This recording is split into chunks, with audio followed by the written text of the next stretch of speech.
Good morning student.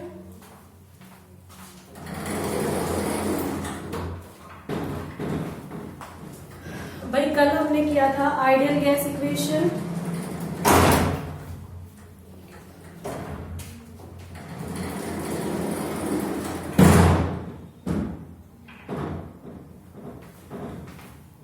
कल हमने ideal gas equation किया था, फिर काइनेटिक गैस इक्वेशन किया था, और उसके बाद हमने किया था कि ये हमारा root mean square speed, average speed और मोस्ट प्रोबेबल स्पीड। तो उसके बाद हमारा नेक्स्ट है भाई explanation of explain gas law from kinetic gas equation. Kinetic gas equation से गैस लॉ को एक्सप्लेन करना है, ठीक है। काइनेटिक गैस इक्वेशन जो हमने की थी 1/k PV = 1/3 mnc², जो थी हमारी, और क्या की PV = 1/3 mnc²। हमने इसको 1/3 कैपिटल M लिख लिया था, mc², ये भी हो गया था हमारा, ठीक है। अब सबसे पहले हम निकाल रहे हैं, इसमें फर्स्ट है बॉयल्स लॉ। अगर हमें निकालना हो काइनेटिक गैस इक्वेशन से बॉयल्स लॉ अगर हमें फाइंड आउट करना हो तो कैसे करेंगे। यहाँ पर PV = 1/2 से मल्टीप्लाई करो, 2 से डिवाइड कर दो। यहाँ पर 1/3 लिख लेती हूँ मैं, 3, और यहाँ पर ये 2, और यहाँ पर ये 1/2 mc², ठीक है। mc², ये क्या हो गया था हमारा काइनेटिक एनर्जी, ठीक है। mc², हाफ mc² क्या होता है काइनेटिक एनर्जी, तो इसके इक्वल आ गया 2/3 इंटू में काइनेटिक एनर्जी। ये हम कल किया था हमने ये कल। तो PV = 2/3 इंटू में काइनेटिक एनर्जी आया है।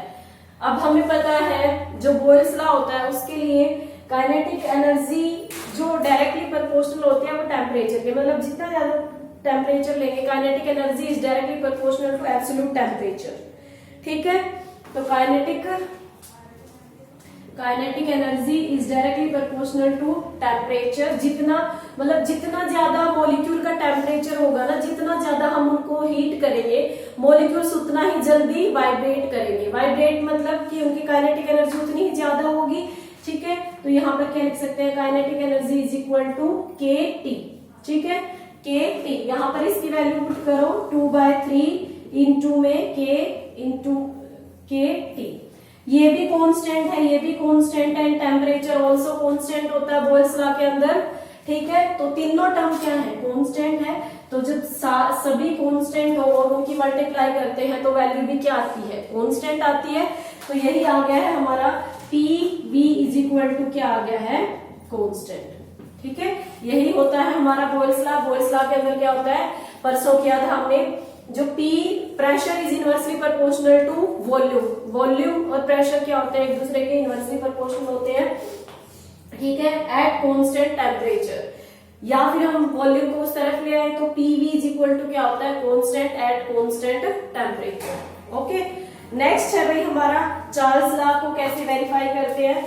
यही इक्वेशन उठाते हैं हम, ये वाली 2kT वाली, 2 काइनेटिक एनर्जी वाली, ये इक्वेशन PV = 2/3 kT, यही उठा लेते हैं। यहाँ पर क्या होता है, प्रेशर, इस T को इस तरफ ले आओ, V/T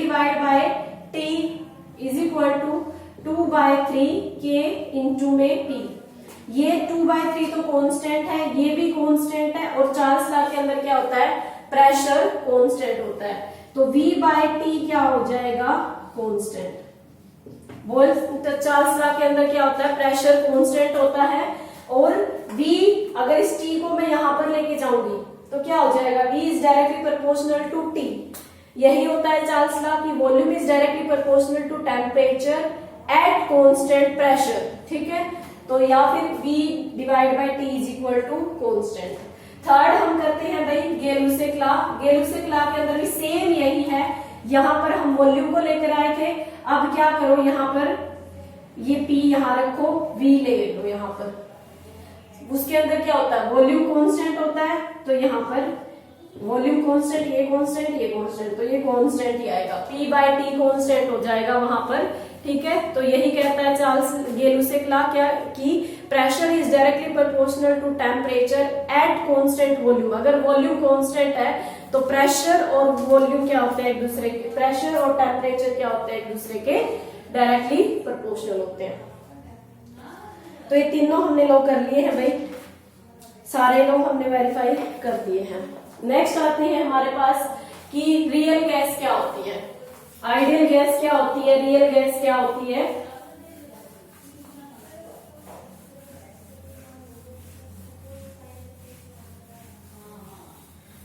ideal gas and real gas. ठीक है, आइडियल गैस होती है जो PV is equal to nRT at every temperature and pressure condition. क्या कह रही मैं, at every temperature and pressure condition के ऊपर जो इसको ओबे करती है, जो इस इक्वेशन को ओबे करती है, at every temperature and pressure जो इसको ओबे करेगी वो क्या होगी, हमारी आइडियल गैस होगी। ठीक है, those gas which obey ideal gas equation at every temperature and pressure that is real ideal gas. और जो गैस इसको ओबे नहीं करेगी वो कौन सी हो जाएगी, रियल गैस। ठीक है, गैस विच ओबे, ठीक है, gas which obey ideal gas equation at every temperature and pressure. ठीक है, at every temperature and pressure. ठीक है, और gas which do not obey ideal gas जो equation at every temperature obey नहीं करती उसको हम क्या कहेंगे, रियल गैस। जो कहां पर ओबे करेगी, सिर्फ लो टेम्परेचर, लो प्रेशर और हाई टेम्परेचर। ठीक है, gas which does not obey ideal gas equation,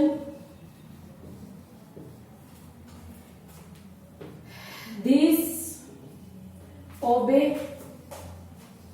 equation only at low pressure and high temperature। Low pressure और हाई टेम्परेचर के ऊपर ही ओबे करती है, उसके अलावा किसी और पर ओबे नहीं करती। उसको हम क्या कहते हैं, रियल गैस। जो ओबे करती है उसको आइडियल गैस और जो ओबे नहीं करती उसको रियल गैस। तो और आइडियल गैस के लिए इक्वेशन है, इनके लिए क्या होता है, कंप्रेसिबिलिटी फैक्टर। एक क्या आता है, कंप्रेसिबिलिटी फैक्टर। इसको हम Z से डिनोट करते हैं कंप्रेसिबिलिटी फैक्टर को। किसके इक्वल होता है, Z is equal to PV divide by nRT। ठीक है, कंप्रेसिबिलिटी फैक्टर होता है PV डिवाइड बाय nRT। ठीक है, अगर ये कंप्रेसिबिलिटी फैक्टर 1 के इक्वल हो, ठीक है, अगर हमारा compressibility factor if Z is equal to 1, ठीक है, so PV is equal to क्या हो जाएगा, nRT। PV is equal to क्या होगा, nRT फॉर आइडियल गैस। ठीक है, यहां पर लिखेंगे for ideal gas. Ideal gas के लिए क्या होगा, Z इज इक्वल टू 1। ठीक है, एंड रियल गैस के लिए क्या हो जाएगा, ये Z does not equal to 1 और ये क्या होगा, PV does not equal to nRT, है ना। अब Z 1 के इक्वल नहीं है, मान लो Z की वैल्यू आ जाती है 2, तो यहाँ पर nRT की 2 से मल्टीप्लाई होगी, PV is equal to nRT नहीं होगा। अच्छा, अगर आ जाती है वैल्यू -2 तो माइनस मतलब इसकी इन दोनों की वैल्यू इक्वल नहीं होगी, इसकी वैल्यू कम हो जाएगी, डिक्रीज हो जाएगी। ठीक है, तो अगर भाई हमारा जो Z की वैल्यू है, if Z is less than 1, ठीक है, when Z is less than 1, जब z क्या हो, लेस देन 1 हो, तो कौन सा बिहेवियर शो करेगा, नेगेटिव डेविएशन, ठीक है, from ideal behaviour. Ideal gas behaviour से कैसा डेविएशन शो करेगा, आइडियल गैस जो बिहेवियर शो कर रही है उससे कैसा बिहेवियर, मान लो आइडियल गैस के लिए इक्वेशन है, तो ये कौन सा बिहेवियर शो करेगा, नेगेटिव बिहेवियर, ठीक है। अगर व्हेन z की वैल्यू ग्रेटर देन 1 हो तो पॉजिटिव डेविएशन, कौन सा डेविएशन शो करेगा, positive deviation from ideal gas. Ideal gas से कैसा बिहेवियर शो करेगा भाई, पॉजिटिव डेविएशन शो करेगा, ठीक है। उसके बाद है बॉइलिंग पॉइंट या फिर बॉयल टेम्परेचर क्या कहते हैं। बॉयल टेम्परेचर 1 नंबर में डेफिनेशन पूछ लेते हैं, define Boyle temperature. Boyle temperature क्या होता है, बॉयल टेम्परेचर होता है कि जिस टेम्परेचर के ऊपर रियल गैस आइडियल गैस की तरह बिहेव करना शुरू हो जाए, जिस टेम्परेचर के ऊपर रियल गैस आइडियल गैस की तरह बिहेव करना शुरू कर देती है, उसको हम क्या कहते हैं, बॉयल टेम्परेचर कहते हैं, ठीक है। नेक्स्ट है हमारे पास कोज ऑफ डेविएशन, मतलब जो ये गैस है, सारी की सारी गैस आइडियल बिहेवियर शो क्यों नहीं करती, जो गैस है वो रियल बिहेवियर शो क्यों करती है। तो इसके पीछे 2 रीजन है भाई। एक तो क्या है, जो गैस हमने कल किए थे, कल हमने पोस्टुलेट किए थे, लास्ट वीडियो के अंदर हमने किए थे postulate of kinetic theory of gases. उसके अंदर एक फोर्स था, 2 पोस्टुलेट थे उसके अंदर। एक तो था कि वॉल्यूम ऑफ मॉलिक्यूल, सिर्फ मॉलिक्यूल का volume of gases molecule is negligible as comparison to total volume. First is that, and second is जो ये कैसे होते हैं, हाईली कंप्रेसिबल होते हैं, मतलब जो इनके जो पार्टिकल्स का साइज, जो मॉलिक्यूल्स होते हैं वो काफी दूर दूर होते हैं, तो इनके बीच में जो फोर्स ऑफ अट्रैक्शन है या फिर रिपल्शन, वो क्या होती है, मिनिमम होती है, नेग्लिजिबल होती है, ठीक है। फोर्स ऑफ अट्रैक्शन और रिपल्शन इज नेग्लिजिबल, दोनों ही क्या होते हैं, नेग्लिजिबल होते हैं, force of attraction and repulsion, ठीक है। ना अट्रैक्शन शो करते हैं ना रिपल्शन शो करते हैं, ठीक है। एंड ये सिर्फ क्या शो करते हैं भाई,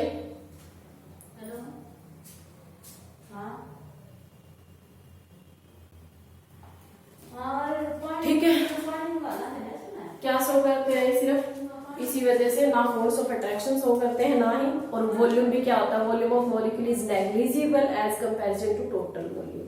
तो ये 2 रीजन है। अगर क्वेश्चन आता है कि why real gas so deviation या फिर so different behaviour than ideal gas, cause of deviation मतलब आइडियल गैस, जो रियल गैस है वो आइडियल गैस की तरह वर्क क्यों नहीं करती, क्योंकि क्या रीजन है। तो इसके 2 ही रीजन है। फर्स्ट क्या है, volume of molecule is negligible as comparison to total volume, and second is force of attraction and repulsion between molecules is negligible, ठीक है।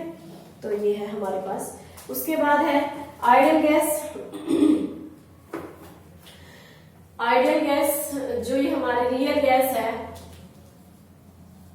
रियल गैस आइडियल गैस की तरह बिहेव करती है, आइडियल गैस की तरह बिहेव करती है कब, लो प्रेशर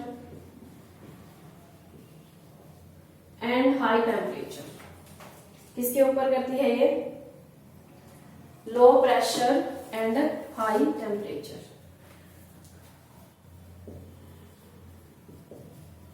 सिर्फ इसके ऊपर आइडियल गैस, जो रियल गैस है वो आइडियल गैस की तरह बिहेव करती है। तो रियल गैस, आइडियल गैस के लिए इक्वेशन थी PV is equal to nRT, और इसके लिए क्या इक्वेशन आते हैं हमारे रियल गैस के लिए, P plus A divide by B square, ठीक है, और V minus B is equal to RT। ये है फॉर 1 मोल, 1 मोल के लिए। अगर हम 1 मोल ऑफ गैस लेते हैं तो अगर मैं क्या करूं, n नंबर ऑफ मोल्स लेती हूं, तो यहां पर क्या होगा, P plus AN square divide by V square और V minus b is equal to n R T. यहाँ पर V माइनस एन बी, ठीक है, V minus n b is equal to n R T for n mole of gas. इसको हम बोलते हैं, ये कौन सी है, van der Waals gas equation for real gas. ठीक है, आइडियल गैस के लिए क्या होती है, P is equal to NRT, लेकिन रियल गैस के लिए क्या होती है, कौन सी इक्वेशन होती है, वंडरवाल गैस इक्वेशन, कौन सी, P pressure plus A M square. यहां पर देख लेते हैं, पी प्रेशर है, ए एंड बी, ये जो ए और बी है हमारे कम ज्यादा जो हुए हैं, ये क्या है, वंडरवाल गैस कांस्टेंट। इनको क्या बोलते हैं, वंडरवाल कांस्टेंट। ए और बी क्या है, वंडरवाल कांस्टेंट है। And b is volume, R constant होता ही है gas constant, and T is temperature. Okay, तो उसके बाद नेक्स्ट है भाई हमारे पास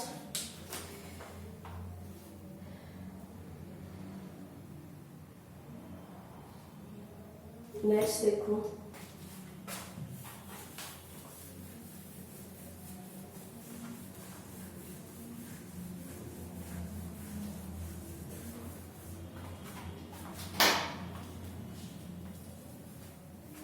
नेक्स्ट करते हैं हम, ये चैप्टर कंप्लीट हो जाएगा अब।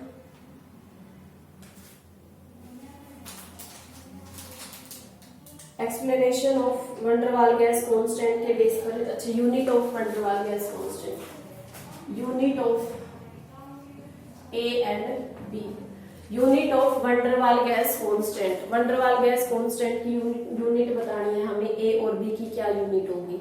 ठीक है, तो यहाँ पर क्या था, P is equal to a M square divide by V square, ये होगा।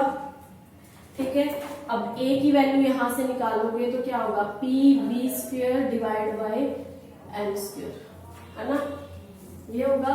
अब P क्या होता है, एटमॉस्फेयर में ले रखा है इन्होंने, हाँ, P किसके अंदर ले रखा है, एटमॉस्फेयर के अंदर, वॉल्यूम लीटर के अंदर, तो लीटर का स्क्वायर हो जाएगा, ये क्या हो जाएगा, मोल का स्क्वायर हो जाएगा। तो इसको हम क्या लिख सकते हैं, एटमॉस्फेयर लीटर स्क्वायर मोल की पावर -2। ठीक है, या फिर यहाँ पर इसको बार में लिखने लग जाओ तो बार, ये हो जाएगा डेसीमीटर, 6 ही आएगा, माइनस नहीं आएगा, 6 ही आएगा, एंड मोल -2। ठीक है, ये इसकी यूनिट है, ए की यूनिट है। एंड बी की क्या होगी, बी की तो जो वॉल्यूम की है वही हो जाएगी। बी क्या होता है, V is equal to n b. ठीक है, तो यहां से B की वैल्यू अगर मैं निकालती हूँ, B is equal to V divide by n, यहाँ पर लिख देती हूँ V divide by n. V क्या होता है, लीटर, और ये हम किस में ले लेते हैं, मोल, तो ये आ जाएगा लीटर पर मोल। ठीक है, लीटर पर मोल, या फिर डेसीमीटर क्यूब पर मोल। ठीक है, डेसीमीटर क्यूब पर, ठीक है, डेसीमीटर क्यूब पर मोल हो जाएगा भाई। ओके, तो ये हमारा कंप्लीट हो गया है। नेक्स्ट इज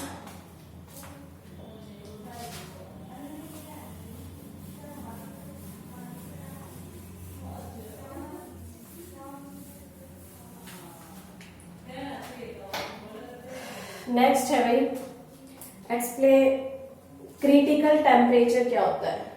क्रिटिकल टेम्परेचर होता है टेम्परेचर,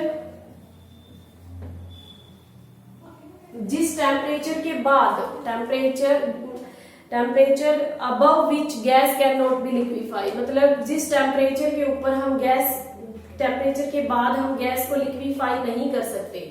ठीक है, जिस टेम्परेचर के बाद हम गैस को लिक्विफाई नहीं कर सकते, वो क्या होगा हमारा critical temperature. Temperature above which gas can not be liquefy, उस टेम्परेचर के ऊपर गैस को हम लिक्विफाई कर सकते हैं प्रेशर अप्लाई करके, लेकिन उस टेम्परेचर के बाद हम गैस को लिक्विफाई नहीं कर सकते, वो क्या होगा हमारा क्रिटिकल टेम्परेचर।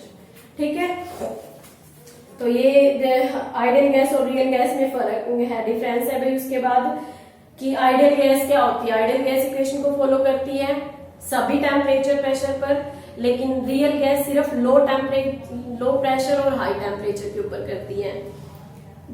कोई भी गैस आइडियल नहीं होती, रियल होती है, ठीक है। उसके बाद क्या है, आइडियल गैस इक्वेशन क्या थी, PV is equal to nRT। Real gas equation क्या थी, P plus AN² divide by V square, into में ब्रैकेट बंद, फिर इनटू में V minus B is equal to nRT, ठीक है। उसके बाद ये देखते हैं भाई ये लिक्विड वाला सिलेबस में है या नहीं, हटा दिया है। अच्छा, एक होता है वेपर और गैस में डिफरेंस पूछ लेता है भाई कई बार।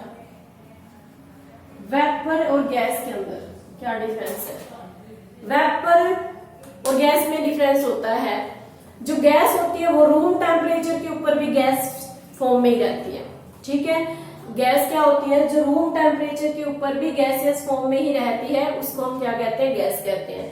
लेकिन जो रूम टेम्प मतलब हम बॉयल करते हैं किसी चीज को, वेपर में कन्वर्ट हो जाती है, लेकिन जो रूम टेम्परेचर के ऊपर वापस से लिक्विड में कन्वर्ट हो जाती है, उसको हम क्या कहते हैं, वेपर, ठीक है। रूम टेम्परेचर के ऊपर जो वापस से कन्वर्ट हो जाती है हमारी गैस के अंदर, लिक्विड के अंदर, उसको हम क्या कहेंगे, ये वाला वेपर कहेंगे, अदरवाइज वो क्या है, गैस है। तो ये चैप्टर फिनिश हो गया है।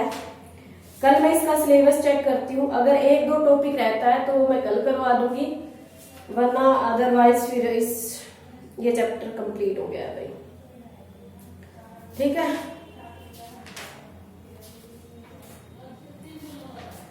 फिर उसके बाद है बॉइलिंग। क्या होता है बॉइलिंग, मतलब किसी भी चीज को हीट करना। इवेपोरेशन अपने आप होता है, अब जैसे हमारे फर्श के ऊपर अगर पानी गिरा हुआ है तो अपने आप उड़ता है, किसी गड्ढों में पानी भरा होता है, वो धीरे धीरे धीरे अपने आप थोड़ा थोड़ा इवेपोरेट होता है। बॉयल क्या होता है, जो हम हीट करके करते हैं बॉयल, वो होता है बॉइलिंग, ठीक है।